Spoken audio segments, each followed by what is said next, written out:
அன்னைக்கு எனக்கு உண்மையிலேயே எனக்கு ரொம்ப வருத்தமாக இருக்குதுங்க. இந்த காவல்துறை அதிகாரிகள் செய்கிற செயல் மு.க. ஸ்டாலின் அவர்களை பாதிக்குது. அவருக்கு உடனே உடல்நல குறைவாயிருச்சு. நான்லாம் பிரார்த்தனை பண்ணுறேன் அவர் சீக்கிரம் குணமாகணும்.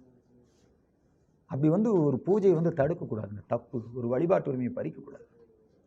மாண்புமிகு முதலமைச்சர் இப்போ இன்னைக்கு மக்களோடு ஸ்டாலினா ஒரு நிகழ்ச்சி நடத்துறாரு இல்லையா? மக்களோடு ஸ்டாலினா இல்லை உங்களில் ஒருவரா? மக்களுடன் ஸ்டாலின். அதுக்கு நீங்கள் அரசு அதிகாரிகள் எல்லாருமே பணியாற்றுகிறார்கள். அது அரசாங்க நிகழ்ச்சியா கட்சி நிகழ்ச்சியான்னு எனக்கு தெரியல. மக்களுடன் முதல்வர்னா ஓகே, அது அப்போ அரசு நிகழ்ச்சி. இது மக்களுடன் ஸ்டாலின்னா என்ன அர்த்தம்?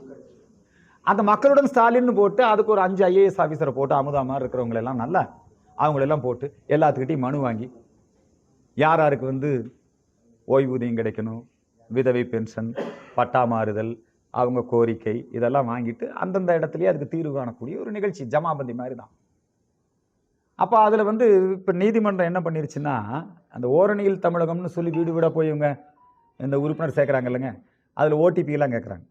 எதுக்காக ஓடிபி கேட்குறாங்க? உங்களுக்கு 1000 ரூபா பணம் வேணும்னா நீங்கள் இதில் மெம்பர் ஆனால் தான் உங்களுக்கு 1000 ரூபா வரும். அதுக்கு ஓடிபி, அதுக்கு ஆதாரம் எல்லாம் தப்பாக பயன்படுத்துகிறாங்க. அது இப்போ நீதிமன்றத்துக்கு போய் அது தடை செய்யப்பட்டிருக்கு. அதே மாதிரி இதுவும் தடை செய்யப்படும்.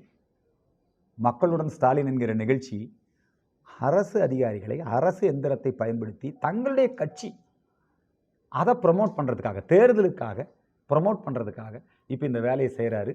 இதுவும் அரசு எந்திரத்தை தப்பாக பயன்படுத்துறது. மாண்புமிகு முதலமைச்சர் விரைவில் குணமடைந்து வர வேண்டும், மக்கள் பணியாற்ற வேண்டும், அந்த பிரார்த்தனையும் செய்து கொள்கிறோம்.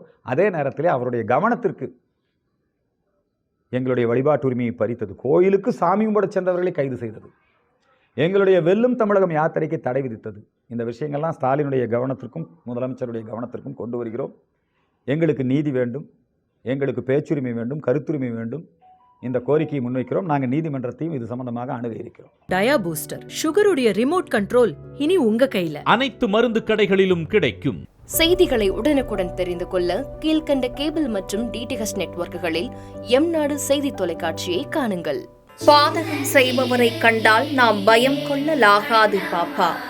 மோதி மிதித்து விடு பாப்பா, அவர் முகத்தில் உமிழ்ந்து விடு பாப்பா. அண்மை செய்திகளை உடனுக்குடன் தெரிந்து கொள்ள இணைந்திருங்கள் எம்நாடு தொலைக்காட்சியுடன்.